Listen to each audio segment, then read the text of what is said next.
எங்கள் ஆலயத்திலேருந்து ஜெனரல் கான்ஃபரன்ஸுக்கு ஒரு அம்மா போனாங்க டெலிகேட்டாக. அப்போ எனக்கு ஒரு புக்கு வாங்கிட்டு வந்தாங்க. இது எனக்கு கதவாக கொடுத்தாங்க, ப்ரேயிங் ஃபார் ரெயின். இது எனக்கு மிகவும் ரொம்ப உபயோகமாக இருந்தது. பர்சனலாக எனக்கு சொல்கிறேன். இதில் நிறைய டாபிக், சின்ன புக்கு தான், ஏகப்பட்ட டாபிக் கொடுத்துருக்காங்க. எப்படி ஆண்டவர்கிட்ட ஜெபிக்கணும், எப்படி ஜெபத்தை ஆரம்பிக்கணும். இது ஜனவரி அமெரிக்காவில் வாங்கினாங்க எனக்கு. இதை நான் டெய்லி ட்ரெயினில் போகும்போது, பஸ்ஸில் போகும்போது இதை நான் படிச்சுட்டு போவேன். இந்த இது ஒரு டாபிக் தான் எடுத்தேன். நான் சொந்தமாக இன்னும் நான் எழுதலை. இந்த இதில் அது பைபிள் தான், எல்லாமே ஜெனரல் கான்ஃபரன்ஸ்னால் உங்களுக்கு தெரியுமில்ல, பைபிள் படி தான். இதில் நான் ஜெபம் எப்படி செய்ய வேண்டும் என்ற தலைப்பு எடுத்துக்கிட்டேன். ஜெபம்னா என்ன? ஆங்கில டிக்ஷனரியில் ஜெபத்தை பார்த்தேன். ஆங்கில டிக்ஷனரியை புறப்பட்டு நான் பார்க்கும்போது அதோடைய அர்த்தம் என்ன போட்டிருக்குன்னா, ஆங்கிலத்தில் ஜெபம் என்றால் தர்மம் கேட்பது. பசியாக செலவு இங்கே பசியாக இருக்கும், ஐயா கொஞ்சம் தர்மம் போடியா கேட்பாங்க பார்த்துருக்கீங்களா? அப்போ ஜெபம் என்றால் தர்மம் கேட்பது அப்படின்னு ஆங்கிலேய டிக்ஷனரி இருக்கு. ஜெபம் என்றால் கேட்பது என்று ஆங்கிலத்தில் இருக்கு. ஜெபம் என்றால் வேண்டிக் கொள்வது. ஜெபம் என்றால் கம்யூனியம், ஆண்டவரோடு இசைந்து பேசுவது, கம்யூனியம், ரீகன்சிலேஷன், இதெல்லாம் ஆங்கிலத்தில் இருக்கு. சரி, ஈச் ஒயிட் அம்மா என்ன சொல்றாங்க ஜெபத்துக்கு? நமக்கு அதான் முக்கியம். ஈச் ஒயிட் அம்மா என்ன சொல்றாங்கன்னா, அம்மையார் சொல்றாங்க, ஜெபம் என்றால் ஆண்டவரோடு பேசுவது. முதல் காரியம் சொல்றாங்க. இரண்டாவது காரியம் ஜெபம் என்றால் ஆண்டவரோடு உரையாடுதல். மூன்றாவது காரியம் என்ன சொல்றாங்கன்னா, நம்முடைய முழு இதயத்தை திறந்து ஆண்டவரோடு பேசுவதுதான் ஜெபம். நான்காவது காரியம் என்ன சொல்ற, ஜெபம் என்றால் ஒரு திறவுகோல், வானத்தின் கதவுகளை திறப்பது ஜெபம் என்று அம்மையார் சொல்கிறார். ஐந்தாவது காரியம் என்னவென்றால் சொல்றாங்க அம்மையார், ஜெபம் என்றால் ஒரு மூச்சு. நம்ம மூச்சு விடுறோம் பார்த்தீங்களா? இந்த மூச்சு நிறுத்தினா என்ன ஆகும்? என்ன ஆகும்? நமக்கு மறித்து போவோம், நிச்சயம் மறித்து போவோம். அப்போ ஜெபம் நம்ம வாழ்க்கையில் ஒரு Christian, as a Christian, as a Adventist, ஜெபம் இல்லாத வீடு கூரை இல்லாத வீடு. ஜெபம் கண்டிப்பா இருக்குங்க, உண்மையா சொல்றாங்க. அடுத்தது அது ஒரு மூச்சு மாதிரி. ஆஸ்மா பேஷண்ட்டை பார்த்துருக்கீங்களா? ஆஸ்மா பேஷண்ட் மூச்சு வைக்கிற ரொம்ப கஷ்டப்படுவாங்க. அந்த மாதிரி வாழக்கூடாது. ஜெபம் எப்போது இருக்கணும். அதான் நம்முடைய வாழ்க்கையில முதல் காரியம் ஜெபம். அடுத்தது அவன் என்ன சொல்றான்? ஆறாவது காரியம் ஜெபம் என்றால் பெட்டிஷன், மனு போடுறது. மனு எழுதுறோம் பார்த்தீங்களா? தலைவர்களுக்கோ அரசியலுக்கோ மனு எழுதுவோம். இது ஒரு மனு, ஆண்டவரோட நம்ம பேச மனு போடுறது, லெட்டரில் எழுதி. அம்மா சொல்றாங்க அடுத்தது கேட்பதும் கூட ஜெபம் தான். ஆண்டவர்கிட்ட நம்ம பேசுறோம், கேட்கிறோம். இன்னும் அம்மையார் என்ன சொல்றாங்கன்னா, ஜெபம் ஆண்டவரை நம்மகிட்ட கொடுக்குறதான், ஆனால் நம்மளை எங்கே செய்வோம்? ஆண்டவர் பக்கத்தில் கொண்டு போவோம் ஜெபம். அடுத்தது 9வது காரியம் அம்மையார் என்ன சொல்றாங்கன்னா, ஜெபம் is a foundation for our house. அஸ்திபாரம். ஒரு வீடு எஸ்டர் கட்டலாம், அஸ்திபாரம் போடணும், இல்லைன்னா வேலை சிக்காதே. ஸ்ட்ராங்கான வீடு இருக்காது, ஆட்டங்களுக்கு விழுந்துடும். நம்முடைய வாழ்க்கைக்கு ஜெபம் என்ன செய்யணும்? ஒரு அஸ்திபாரம். அப்ப எப்படி ஜெபிக்க வேண்டும்? எப்படி ஜெபிக்க வேண்டும்? நிறைய சபையில நிறைவிதமாக ஜெபிப்பாங்க. எப்படி ஆரம்பிக்கணும் ஜெபத்தை?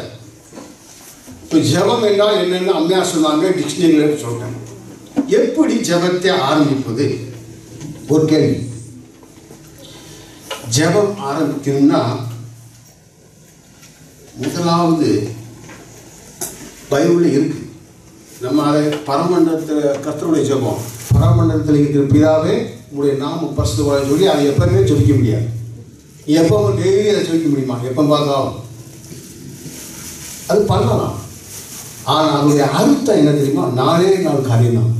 பரமண்டலத்தில் இருக்கிற பிதாவை உடைய நாமம் பரிசுத்தப்படுவதா. அப்போ நம்ம ஜெபிக்கும் போது இங்கே அந்த புக்கில் என்ன இருக்குன்னா, முதலாவது ஜெபத்தை ஆரம்பிக்கும் போது ஆண்டவரை போற்றணும், துதிக்கணும்.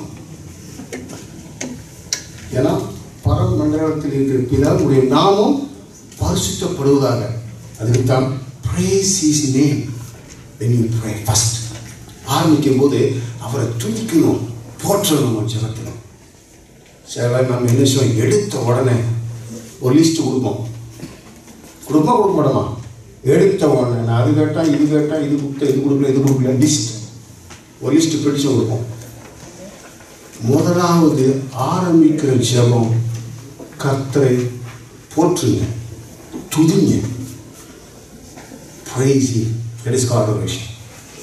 அதுக்கு வசனம் சாம்ஸ், அதாவது சங்கீதம் 104வது வசனத்தை நீங்கள் படித்தா படிங்க. யாராவது இருக்கிறவங்க படிங்க. தம்முடைய தூதர்களை தம்முடைய தூதர்களை காற்றுகளாகவும் தம்முடைய ஊழியக்காரரை அக்னி ஜுவாலைகளாகவும் செய்கிறார். சங்கீதம் 104. அவர் வாசஸ்தலங்களில் துதியோடும் பிரகாரங்களில் புகழ்ச்சியோடும், அவருடைய வாசஸ்தல துதிகளோடும் புகழ்ச்சியோடும் பிரவேசித்து அவரை துதித்து அவருடைய நாமத்தை சோஸ்தரியுங்கள். அவரை துதித்து அவருடைய நாமத்தை சோஸ்தரியுங்கள். அப்புறம் நம்ம எங்க போறோம்? அவருடைய பிரகாரத்துக்கு போகும்போது அவர் என்ன செய்யணும்? முத அவரை துதிக்கணுங்க. நம்முடைய பெட்டிஷன் அடுத்தது, எனக்கு அதை செய்யணும் இதை செய்யணும் அதுக்கப்புறம் முத என்ன செய்யணுமா? ஜெபத்தை ஆரம்பிக்கும் போது துதிக்க வேண்டும். இரண்டாவது காரியம் என்ன செய்ய வேண்டும்? Confession is needed. 1 யோவான் 1:9. அடுத்தபடியாக நம்ம பாவத்தை அறிக்கையிட வேண்டும். வாசிங்க 1 யோவான் 1:9. நம்முடைய பாவங்களை நாம் அறிக்கையிட்டால் பாவங்களை நமக்கு மன்னித்து எல்லா அநியாயத்தையும் நீக்கி. சரி, தேங்க்யூ. பாவத்தை நாம் அறிக்கிற போது பாவத்தை நாம் மன்னிக்கிறார். ஏன் பாவத்தை நாம் அறிக்கணும் தெரியுமா? அவர் பரிசுத்தர், நாம் பாவிகள். பாவத்தை மன்னிக்கூடியவர் அவர். அப்போ நாம் பாவிகள் அவர்கிட்ட பேசும்போது ரெண்டாவது காரியம் என்ன செய்யணும்? ஆண்டவரே நான் பாவி, என் பாவத்தை என்ன செய்யும்? மன்னியும். ஒரு பரிசுத்தர்கிட்ட போய் நம்ம பேசும்போது என்ன செய்யணும்? நாமும் நம்முடைய பாவத்தை அறிக்கிற போது நாம் என்ன செய்யும்? உரையாட வேண்டும்.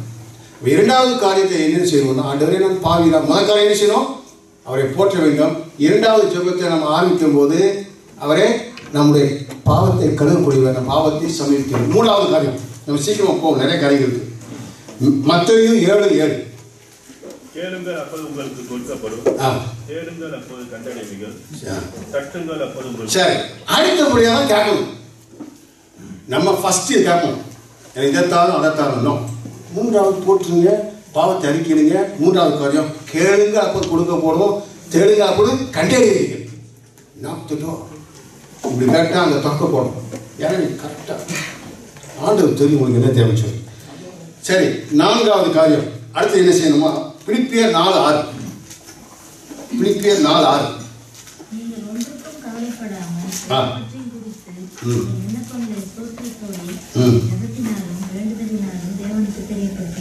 சரி, மூணாவது கேட்குறீங்க, கிடைச்சிச்சு. அதுக்கு என்ன செய்யணுமா? சோஸ்தரிக்க வேண்டும். இது நான்காவது படி. ஆண்டவரே எனக்கு இது செய்தது, அதை செய்தது, உங்களை சோஸ்தரிக்க துதிக்கிறேன், நன்றி ஆண்டவரே நன்றி. இது சொல். இந்த 4 காரியம் தான் நீங்கள் பாருங்க. இந்த கர்த்தருடைய ஜெபத்தில் இந்த 4 காரியம் அடங்கியிருக்கும், வேற ஒன்று இருக்காது. சரி, இப்போ நீங்கள் கேட்கலாம் ஒரு கேள்வி. நான் இந்த மாதிரி ஜெபிச்சேங்க, இதே மாதிரி நீங்கள் சொன்ன மாதிரி ஜெபிச்சேன், ஆனால் எனக்கு விடுதலை இல்லை, ஒன்றும் இல்லை, ஒரு காரியம் செய்ய எனக்கு ஆண்டவர் செய்யலைன்னு கேட்கலாம். 10 காரியங்கள் இருக்கின்றது நம்ம வாழ்க்கையில். அந்த 10 காரியம் தான் தடை செய்யுது நம்மளுக்கும் ஆண்டவருக்கும் நம்ம ஜெபத்துக்கு பதில் கிடைக்காது. அப்போ அந்த 10 காரியம் கெட்ட காரியம் நம்மகிட்ட வெளியே போயிட்டுனா ஜெபம் என்ன செய்ய முடியும்? பதில் கொடுப்பாங்க. அது என்ன காரியம் பார்ப்போம். அதுக்கு முன்னாடி ஒரு சாட்சி சொல்கிறேன், நல்லா கேட்டுக்கோங்க. இப்போ நடந்தது, ரொம்ப நாளுக்கு முன்னாடி இல்லை. அக்டோபர் மாதம் 24ஆம் தேதி இங்கே ரூபி சாப்பாடு கொடுத்துருந்தாரு தானே. நான் அதுக்கு வரதுக்காக ஆயத்தப்பட்டுக்கிட்டு இருந்தேன். அக்டோபர் மாதம் வந்துச்சு. செப்டம்பர் மாதம் வந்தாலே சொந்த வீடு வச்சிருக்கிறதுக்கு சொந்த வீடு அப்பார்ட்மெண்ட் என்ன வருங்க? ஆம்போ ஃபிஸ்கால், ஆம்போ ஹபிட்டாஷன் டேக்ஸு, ரெவன்யூ டேக்ஸு 3 வரும். செப்டம்பர் மாதம் வந்தவுடனே எனக்கு பில்லு நிறைய வந்துச்சு. அதெல்லாம் கட்டினேன். ஃபோனை செக்கை போட்டு டக்கு அனுப்பிட்டேன். ஏன்னா அடுத்த அக்டோபரில் சம்பளம் வருமே, பரவாயில்ல எல்லாமே கரெக்டாக போச்சு. அக்டோபர் மாதம் சார்ஜின்னு வந்துச்சு. அது ஒரு 600 euro. ஆக மொத்தம் ஒரு 2500 euro செக்கெல்லாம் போட்டு அனுப்பிட்டு நம்ம ஃப்ரீ. ஆஹா, ஃப்ரீ ஆகிட்டோம் அப்படின்னு நினச்சேன். வந்துச்சு பாருங்க, ஒரு பெரிய பூமம், பெரிய பூகம். அது நினச்சி கூட பார்த்தல. சனிக்கிழமை காலையில் ஆலயத்துக்கு போயிட்டு மத்தியானம் சாப்பிட்டு சாயந்தரம் மீட்டிங் இருந்துச்சு. எங்களுக்காக எல்டர்ஸ் மீட்டிங்னு ஒன்று இருந்துச்சு. அதுக்காக நான் கிளம்பி போய்கிட்டு இருக்கும்போது காரு இப்படி சாதாரணமாக ஒரு 50 கிலோமீட்டர் தான் போய்கிட்டு இருக்காங்க. டப்பு சட்டம் கிடைச்சி. ஓலம் ஆதரவாக திருப்ப முடியல, ஆபோசிட் திருப்ப முடியல, ஓலம் நேரம் தான் போகுது, எங்கேயுமே போக முடியல. சீனி என்ன சொன்னாங்க, ஐயோ வண்டி ஏதோ ஆச்சு, திருப்புங்க. நல்ல ஒரு பார்க்கிங் இருந்துச்சு. அந்த பார்க்கிங்கில் கொண்டு விட்டேன். புகையாக வந்துச்சு கார் வந்து. திறந்து பார்த்தா குரா டிஸ்ட்ரிபியூஷன், அந்த பெல்ட், குராவில் ஒரு பெல்ட் இருக்கும் பார்த்தீங்களா, அது அவுட்டு, வெளியே நிற்கி. இந்த பெல்ட்டு குரா டிஸ்ட்ரிபியூஷன் அவுட்டு. கார் ஓட மாட்டேன்ட்டு. அப்போ அசூரன்ஸ்க்கு அடித்து காரை தூக்கிட்டு போனாங்க. தூக்கிட்டு வந்து ரிப்பேர் பண்ணதுக்காக போய் பார்த்தேன். குரா டிஸ்ட்ரிபியூஷன் கம்ப்ளீட்டாக மாற்றணும். 2500 euro, 2500 euro ஆகும்ட்டான். இப்போ நாங்கள் 2500 euro பிள்ளை போட்டு கோத்து வந்து என் வாழ்க்கையில் டெக்கோர் ஆனதே கிடையாது. அதான் ஃபஸ்ட்டு ட்ரிப்பு. அக்டோபர் மாதம் போனோம். அக்டோபரில் ஃபஸ்ட் வீக்கில் கோத்து டெக்குவேன். அப்புறம் மைனஸில் போகணும்னு அர்த்தம். இப்போ 2500 ரூபாய்க்கு நான் எங்கே போவேன் ஆண்டவர்? இது ஒரு பெரிய செலவாயிடுச்சா, என்ன செய்யணும்? எனக்கு ஒன்றும் உண்மையிலே சொல்லுவாங்க. நல்லா வாழ்ந்துட்டு இருக்கும்போது சந்தோஷமாக இருக்கும். பணமே கோத்தில் இல்லைன்னா தூக்கம் வராது. பைத்தியமா ஒரு வாரத்தில் தூக்கமே இல்லை. கோத்து வேற இதில் போயிட்டு இருக்கு. 2500 ரூபாய்க்கு நான் எங்கே போவேன் அப்படின்னு புழங்கி தெரிஞ்சிட்டேன். சரி, ஆண்டவர் விட்ட வழி என்ன செய்ய நடக்கும் பார்த்துட்டு அதுக்கு எல்லாம் முயற்சி பண்ணணும். ஆண்டவர் சும்மா இருக்கும்போது மேலே இருந்து கொட்ட மாட்டார். அதுக்கு யூ ஹாவ் டு ட்ரை. அப்போ சரி ஒரு கிரெடிட் எடுத்துரும். பேங்க்கில் போய் அப்படி லா போஸ்ட் போனேன். லா போஸ்ட் போனோடனே ஏற்கனவே கிரெடிட் அப்பார்ட்மெண்ட் எடுத்து கட்டிக்கிட்டு இருக்கேன். 850 euro கட்டிக்கிட்டு இருக்கேன் மாதம். சரி, இன்னொரு கிரெடிட் போட்டுருவோம். ஒரு 10,000 வேணா ஒரு கார் வாங்கலாம், ஒரு லொக்காசிக்கலன்னு சொல்லி போனேன். அந்த அம்மாவுக்கு சம்பளத்தெல்லாம் பருவாங்க, ஒரு 10,000 தரேன்னு சொல்லி கைட்டு போட்டாங்க. ப்ரூஃபோட கொடுத்துருக்கேன். சும்மா நான் ஒன்றும் ஏதாவது உங்கள்கிட்ட வந்து ஏதாவது ஃப்ராடு பண்ண வரல. ப்ரூஃப் இதில் பார்க்கலாம். நீங்கள் லா போஸ்ட் கவர் இருக்கு, 10,000 euros கையெழுத்து போட்ட ஃபார்ம் உள்ள இருக்கு. அணியா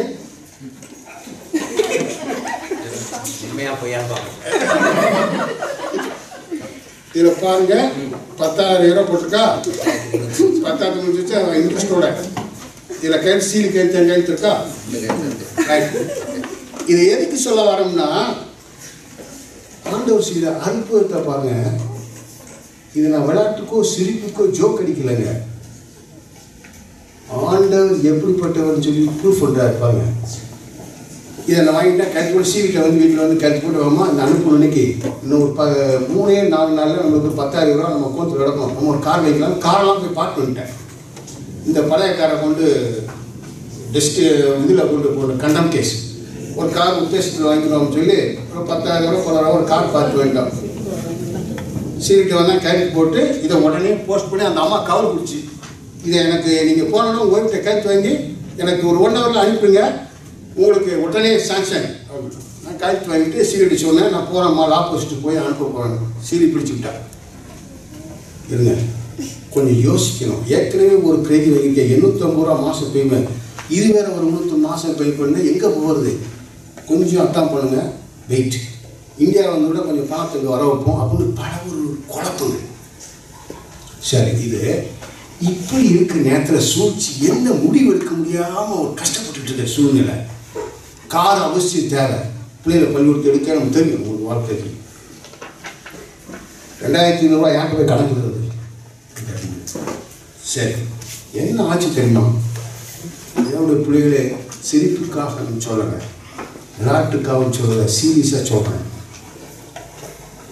அக்டோபர் மாதம் நெருங்க கார் கராசியில் நிற்கி இதை நான் அனுப்புகிற சீரி அனுப்புவேன்னு சொல்கிறேன்.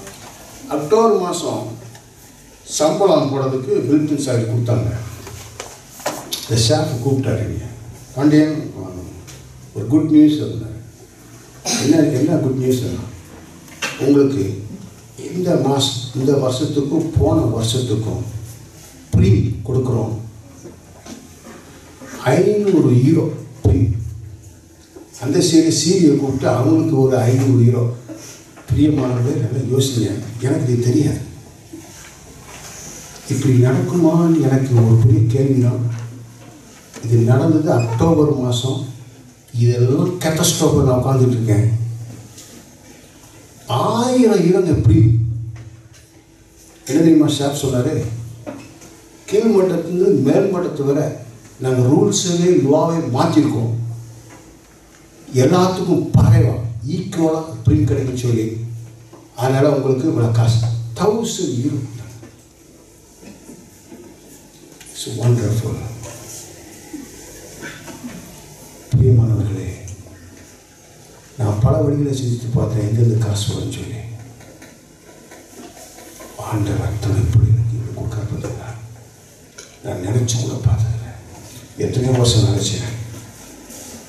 இந்த தடவை எனக்கு தேவையானது அழைச்சிக்கிட்டு இருக்கேன். கைதிக்கு அப்படின்னு ஓடிக்கிட்டு இருக்கேன். தூக்கலாம் ஒரு வாரம் பைத்தியம் பிடிச்ச மாதிரி அழைச்சேன். 1000 ரூபாய் எனக்கு கிடைச்சிது. 1000 யூரோன்னு சாதனை செய்து அப்படியே சம்பளத்தை அடைய என் பிள்ளைகிட்ட கூட தெரியாது. தூக்கிட்டு சொல்லணும், இந்த இன்னைக்கு சொல்லணும்னா அவளுக்கு தெரியாது. அழுதாங்க. அழுதுட்டு வீட்டுக்கு வந்தேன். ஆண்டவரே, நீ எவ்வளோ பெரிய காரியத்தை செய்யக்கூடியவன். ஆனால் நான் எங்கெல்லாமோ நான் அழைச்சிட்டு முட்டி மோதிட்டு இருக்கேன். எந்த சூழ்நிலை சொல்லாம பிரியமான சகோதர சகோதரிகளே, எல்லா விஷயத்திலும் கஷ்டமும் துன்பமும் செஞ்சிடும். Only one person can give solution for your problem. ஒரே ஒரு மனுஷன் தான் உங்களுடைய ப்ராப்ளத்தில் பார்த்துட்டு என்ன பண்ண முடியும்? தீர்வு காண முடியும். வேற எவரால் முடியாதுங்க.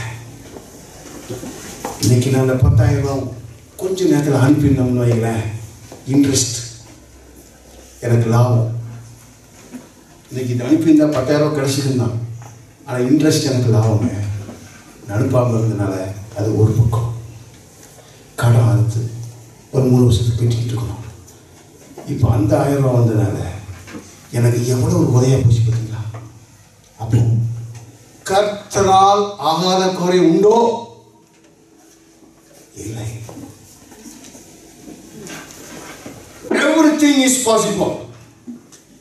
எல்லாம் அவரால் கூடும், முடியும். ஆனால் the problem is time. நேரம் தான். நம்ம கொஞ்சம் அவசரப்படுவோம்.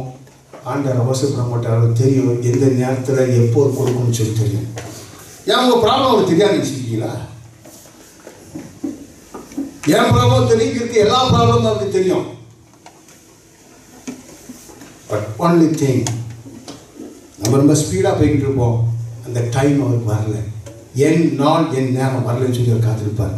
அது வேற நீங்களும் நான் காத்திருக்கணும். பிரியமானவர்களே, சில நம்ம ரொம்ப வேகமாக போடுவோம். இதான் எல்லாருடைய மனசும் இருக்கக்கூடிய காரியம். ஆகவே ஆண்டவர் பெரியவர். ஜெபிக்கணும். ஜெபம் இல்லாத வீடு கூறு இல்லாத வீடு. ஜெபம் ஒரு சாவி, வானத்தின் கதவுகளை தரக்கூடிய ஒரு திறவுகோல் இல்லாமல் சொல்றாங்க. எந்த நேரத்திலும் ஜெபிக்கணும். சரி, நம்ம இந்த 10 காரியங்கள் என்னென்ன கெட்ட காரியங்கள் இருந்து நம்மளை ஜெபத்துக்கு தடையாக இருக்குது என்று நம்ம பார்ப்போம். யாக்கோபு 1:6 வாசிக்கிறார். ஆனாலும் அவன் எவளாகிலும் சந்தேகப்படாமல் விசுவாசத்தோடு கேட்க கடவன். சரி, முதல் காரியம் நமக்கு தடையா இருக்கிறது சந்தேகம். ஜெபத்தில் சந்தேகக்கூடாது. கொடுப்பாரோ கொடுக்க மாட்டாரோ, இல்லை இவரால் முடியுமா அது முடியாதா, எஸ் அவ்வளோ நோன்னு சொல்லாங்க தயவுசெய்து. எஸ் நிச்சயமா கிடைக்கும். விசுவாசத்தோடு செய்வீங்க. கிடைக்கும். இரண்டாவது காரியம் 1 யோவான் 5:14. நாம் எதையாயிலும் அவருடைய சித்தத்தோடு கேட்டால் அவர் தமக்கு செவி கொடுக்கிறார் என்பதே அவரை பற்றி நாம் கொண்டிருக்கிற தைரியம். அவருடைய சித்தத்தின்படி நம்ம சித்தத்தை எப்படி புரிஞ்சுக்கொள்ளுது? அது ஒரு கேள்வி கேட்பாங்க.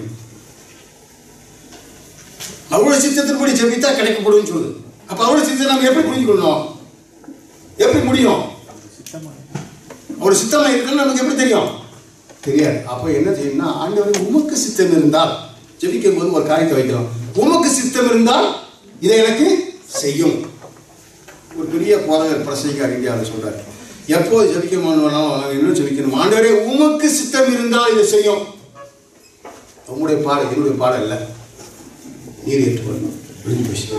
மூன்றாவது காரியம் வாசிங்க, யாக்கோபு 4:3. நீங்கள் விண்ணப்பம் பண்ணியும் உங்கள் இச்சைகளை நிறைவேற்றும்படி செலவழிக்க வேண்டும் என்று தகாத விதமாய் விண்ணப்பம் பண்ணுகிறபடியினால் பெற்றுக் கொள்ளாமல் இருக்கிறீர்கள். ஏன் சொல்ல நமக்கு ஜெபம் கேட்கப்படல? நம்முடைய இச்சைக்காக, நம்முடைய காரியத்துக்காக, நம்முடைய பிளஷருக்காக நம்ம நினைச்சிடும் ஜெபிக்கிறோம். அப்ப அதை என்ன செய்யாது? கேட்கப்படாது. நாலாவது காரியம் ஐசாயா 59:1-2. இதோ ரட்சிக்கக்கூடாதபடிக்கு கர்த்தருடைய கை குறுகி போகவும் இல்லை, கூடாதபடிக்கு அவருடைய செவி மந்தமாகவும் இல்லை. உங்கள் அக்கிரமங்களும் உங்களுக்கு உங்கள் தேவனுக்கும் அருளாத்தையும் உண்டாக்குகிறது. உங்கள் பாவமே அவர் உங்களுக்கு செவி கூடாதபடிக்கு அவருடைய முகத்தை மறைக்கிறது. நம்முடைய பாவம் செவியை சாய்க்காதபடி முகத்தை மறைக்க செய்கின்றது. அப்போ நாலாவது காரணம் பாவம் என்ன செய்யுது? தடையாக இருக்கின்றது. ஐந்தாவது காரியம் லூக்கா 18:1.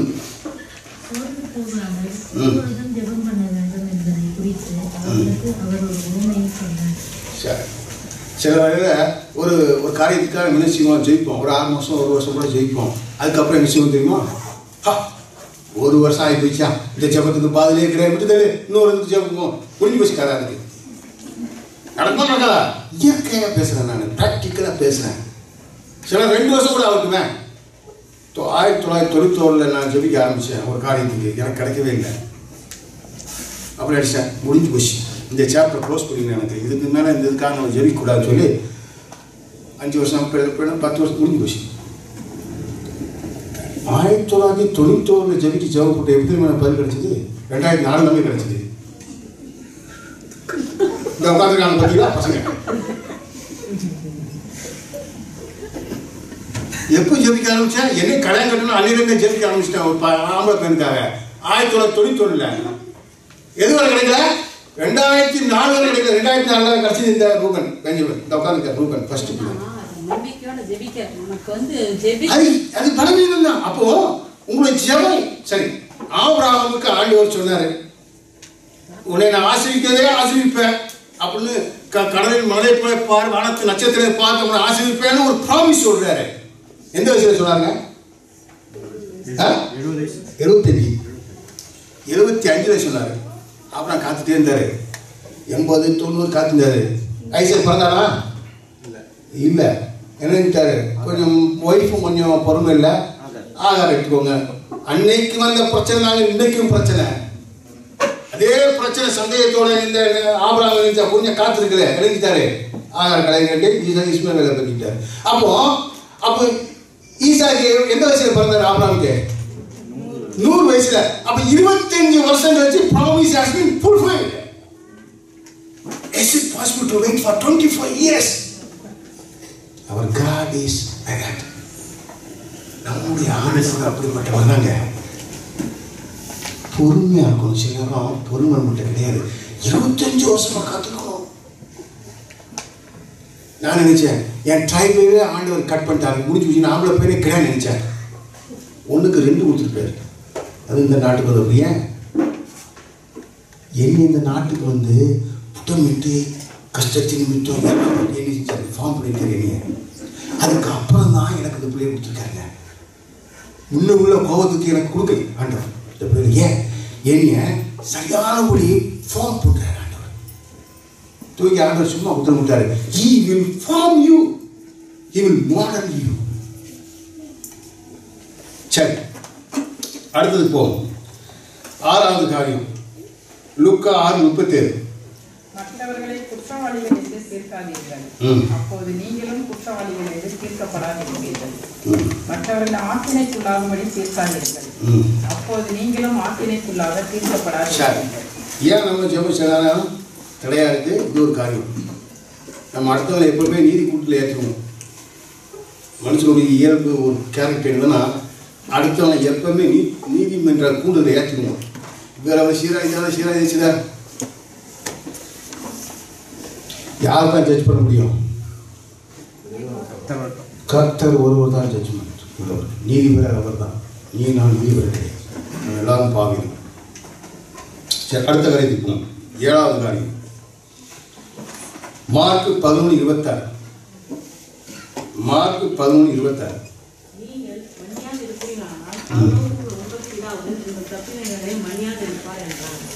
நீங்க மற்றவர்கள் மன்னிக்க கொள்ள சொன்னா உங்களுடைய பாவமும் மன்னிக்கப்படாது. அவன் தப்பு செய்வான், ஆனால் மூஞ்சிலே முடிக்க மாட்டேன், இது எனக்கு செஞ்சா நோ நத்திங் பிஸ்னஸ். அப்போ உங்களுடைய ஜெபத்துக்கு அது ஒரு தடையாக இருக்குது. 8வது காரியம் நீதிமொழிகள் Proverbs 21:13 வாசிங்க. ஏழையை கூப்பிடுவதற்கு தன் செவியை அடைத்துக் கொள்கிறவன் தானும் சத்தமிட்டு கூப்பிடும்போது கேட்கப்பட மாட்டான். யாருடைய ஜெபம் கேட்கப்படாது? ஏழையின் செவிகளுக்கு சத்தம் கொடுக்காதவன் தான் கத்தி ஆடும்போது கூட அங்கே செய்யாது, ஜெபம் மேலே போகாதுங்க. வசனம் சொல்லுது, நான் சொல்லல. அப்போ என்னன்னா, ஏழைக்கு இறங்கிறவன் கர்த்தருக்கு கடன் கொடுக்கான். அதுக்காக நான் சாப்பாடுக்கு வழி இல்லாம போது அவனுக்கு ஹெல்ப் அப்படி கிடையாது. According to capacity. உனக்கு இன்னொரு வசனம் கூட இருக்கு, உனக்கு உதவி செய்ய திராணிகள் இருந்தும் செய்யாமல் போனால் அது என்ன குற்றம். Capacity to help others. நான் அடுத்தவங்களுக்கு உதவி செய்ய திராணிகள் இருக்கு. ஏழைகளுக்கு சொல்றேன்.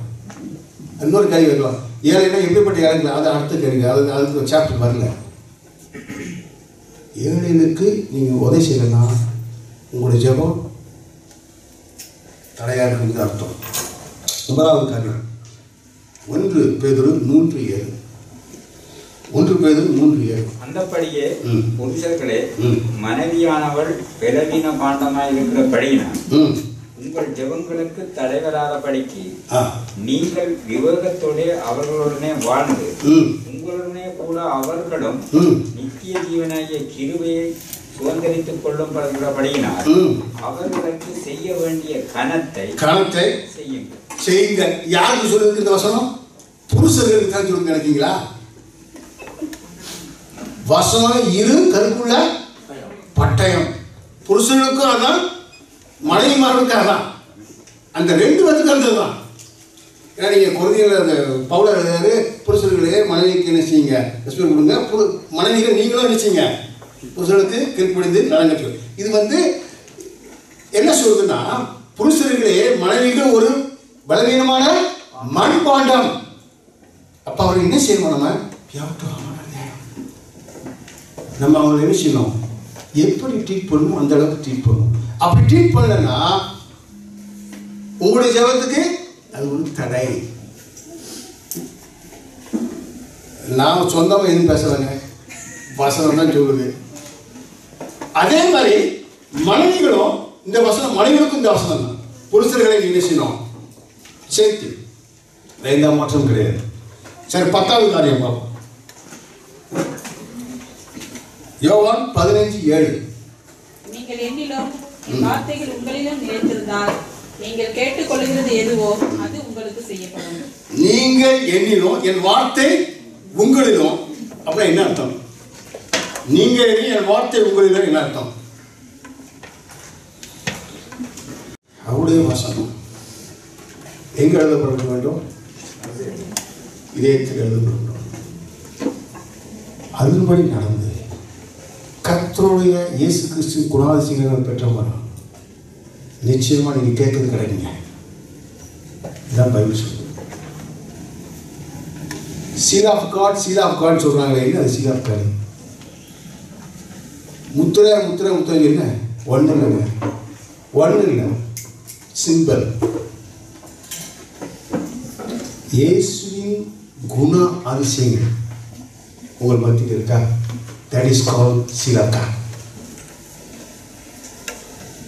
அதான் சீலாக்கா. இயேசுவின் குண அதிசயங்கள் அப்படின்னா நீ என்னென்னு பார்க்கணும். அது இஸ் லார்ஜ் சப்ஜெக்ட், அதை நான் பேச வரல. அப்போ இந்த ஜெபத்துக்கு தடையாக இருப்பது 10 காரியம். இந்த 10 காரியம் அடாப்ட் இருக்கணும். நான் எப்படி என்ன செய்யணும், ஜெபத்தை ஆரம்பிக்கணும். 4 காரியம் சொன்னேன். ஜெபத்தை ஆரம்பிக்கிறது அவரை என்ன செய்யணும், போற்றணும். 2வது காரியம் நம் பாவத்தை அறிக்கை வச்சணும். 3வது காரியம் கேளுங்க, கொடுக்கப்படும். கேட்ட பிறகு வாங்கி சாப்பிட்ருவோம், நல்ல புஷ்டியாக வாங்குவோம், நல்லா ஜடனாக இருப்போம், மறந்துடுவோம். பிரதர் சொல்கிற மாதிரி எல்லாத்தையும் மறந்துட்டு அவ்வளோதான் முடிஞ்சு போச்சு. ஏன்னா கேட்டது கிடச்சிது, முடிஞ்சு போச்சு. அப்படி இல்லைங்க, நன்றி சொல்லுங்கள். இந்த சபை எதுக்கு இருக்குன்னா உங்களுக்கு இந்த எஸ்தர் கூட ஒரு காரியம் ஆண்டவருக்கு நன்றி சொன்னாங்க. காரியம் எதுக்கு, நடந்த காரியத்தை மற்றவங்களுக்கு சொல்லுங்கள். இங்கே ஆண்டவரை போற்றுங்க, ஆண்டவரை துதிங்க, ஆண்டவருக்கு நன்றி சொல்லுங்க. அப்படி சொல்லும் போது அடுத்தவங்களுக்கு ஒரு பெரிய வாய்ப்பு, ஒரு உற்சாகம். என் வாழ்க்கையில் எது நடந்தாலும் 1000 சொல்லுவேன். 4th சபையில் 14th நவம்பரில் பிரசவம் பண்ணேன். ஒரு மாதம் ஜெபிக்கும் போது வெளியே போகும்போது ஒரு 6-7 பேர் ஒரு குடும்பம் என்கிட்ட கேட்பாங்க, நீங்கள் எங்களுக்கு கண்டிப்பாக உங்கள் பர்சனல் ஃபேமிலி ப்ரேயரில் எனக்காக ஜெபிக்கிறீங்க அப்படின்னு சொன்னாங்க. இது இப்போ இல்லை, எப்போவுமே சொல்லக்கூடியவங்க. அப்போ எனக்கு பர்சனலாக எங்களுக்குன்னு ஒரு ப்ரேயர் ரூம்னு வச்சுருக்கோம். ஜெப அறை ஒன்று இப்படி போட்டு இருக்கும். அப்போ கூப்பிடுவாங்க, இந்த ரூமுக்கு வாங்க, எங்கள் காய்ச்சி வாங்க, நான் ஜோம் முடிவு. ஒரு நாள் பார்த்தேன், சரி பிரசவம் பண்ணும்போது நான் மேடையில் பிரசவம் போது கீழே கேட்டேன், அது ஏன்னா 130 பேர் இருக்காங்க, இன்றைக்கு எனக்காக யாரெல்லாம் ஜெபித்தீர்கள் தயவுசெய்து கை வசதின்னு சொன்னேன். 130 பேர் இருக்காங்க இந்த சபையில், 2 கை தான் மேலே வந்துச்சு. உண்மையை சொல்றாங்க, 130 பேர்த்துல 2 கை தான் மேலே வந்துச்சு. ஏன் அப்படி நான் கேட்டேன், உண்மை மற்றவங்க யாரையும் ஜெபிக்கல. எதுக்கு இந்த காரியத்தை சொல்ல வரோம்னா, ஒருவருக்கு ஒருவர் ஜெயிப்பது முக்கியமான காரியம். யார் பிரசங்களுக்கு போகிறா முக்கியமாக ஜெயிக்கிறேன், நம்ம அதை செய்ய போகிறது கிடையாது. அது யார் பிரசவம் பண்ண வராங்க, பேர் தெரியாட்டாலும் ஆள் தெரியாட்டாலும் நீ என்ன ஜெபிக்கணும், ஆண்டவரே அடுத்த வாரம் சனிக்கலாம் யார் பிரசவம் பண்ணுவாங்க தயவுசெய்து அவர்களை அபிஷேகமாக ஆவியான மூலமாக என்ன செய்யணும், அபிஷேகத்தை வாயில வார்த்தைகளை போடும் என்று நீங்கள் ஜெபிக்கணும். நீங்கள் சத்தியத்தை கேட்கறது மாத்திரம் அல்ல, என்ன செய்ய வரீங்க, மற்றவர்களுக்கு ஜெபிக்கவும் தான் வரீங்க. அப்போ நான் புரிஞ்சுக்கிட்டேன், நிறைய பேர் ஏன் ஜெபிக்க வராங்க, நான் ஜெபிக்கிறேன், அவன் எங்களுக்கு ஜெபிக்காங்களா, இல்லை. அப்போ பிரியமானவர்களே, ஒருவருக்கு ஒருவர் தாங்குவது என்னதான், ஜெபம் தான், வேற ஒன்றும் இல்லைங்க. நீங்க கொடுத்து உதவாட்டணும், நீங்க என்ன செய்யணும், ஒருவருக்கு ஒரு ஜெபிக்கணும். இந்த சபை உங்கள்கிட்ட உங்க வீடுகளில் எல்லாரும் நான் ஜெபிக்க உங்களுக்கு நிச்சயமான நாட்கள்லாம் இருக்கேன். என் ஃபேமிலிட்டு கேட்டு பாருங்க, எடுத்த உடனே ஜெபிக்க இவ்வளோ ஜெயிச்சு கடைசியில் ஆண்டவரே தமிழ் சபைக்காக ஜெபிக்கிறேன்னு சொல்லுவேன். இங்கே யாரெல்லாம் எனக்கு பேர் இருக்குது, மரி ரோஸ்னு ஒருத்தருக்கு அணி கொடுத்தாரு ஒரு பேர், மரி ரோஸ்ன்னு ஒரு அம்மாவுக்கு ஜெபிங்க பாண்டிய நீ போய் ஜெபிக்கணும்னு நான் இன்னும் சொல்லி ஜெபிச்சுட்டே இருக்கேன். விட சில பேர் எல்லாம் அணியில் அனுமதி எல்லாம் கொடுக்கும்போது நான் ஜெபிச்சுட்டே இருப்பேன் அந்த பேர் சொல்லி. அது என்ன ஆச்சு ஏதாச்சுன்னு எனக்கு வேண்டிய கேள்வியே கிடையாதுங்க. A prayer request has come, my duty is to pray, that's all. ஆனால் சில வேலைகளை நம்ம என்ன செய்ய மாட்டோம், செய்ய மாட்டோம், அறிவு. இந்த சபையானது ஆண்டவரால் ஆரம்பிக்கப்பட்ட சபை. கர்த்தர் உங்களோடு பேச வேண்டும் என்றால் நிச்சயமாக முழங்கால் படுங்க, ஜெபி. எப்படி ஜெபிக்கணும், ஜெபிக்கு தடையாக இருக்கிற அந்த குணாதிசயங்களை செய்யணும், வெளியே. அப்போ உங்கள் ஜெபத்துக்கு பதில் கிடைக்கும். பதில் கிடைச்சா நீங்கள் என்ன செய்ய, அழைத்து வந்து ஆண்டவருக்கு நன்றி சொல்லுங்கள். நன்றி சொல்வது ஒரு பெரிய காரியம். ஆகவே தேவன் உங்களை என்னை ஆசீர்வதிக்கிறார். அந்த ஆசீர்வாதத்து மாத்திரமில்லை, நாம் ஒருவருக்கொருவர் இணைந்து ஒருவருக்கொரு விட்டு கொடுத்து ஆண்டவரை போற்றுவோம், மகிழ்ப்படுத்துவோம். கர்த்தர் தாமே உங்களையும் ஆசீர்வதிப்பதாக. ஆமென்.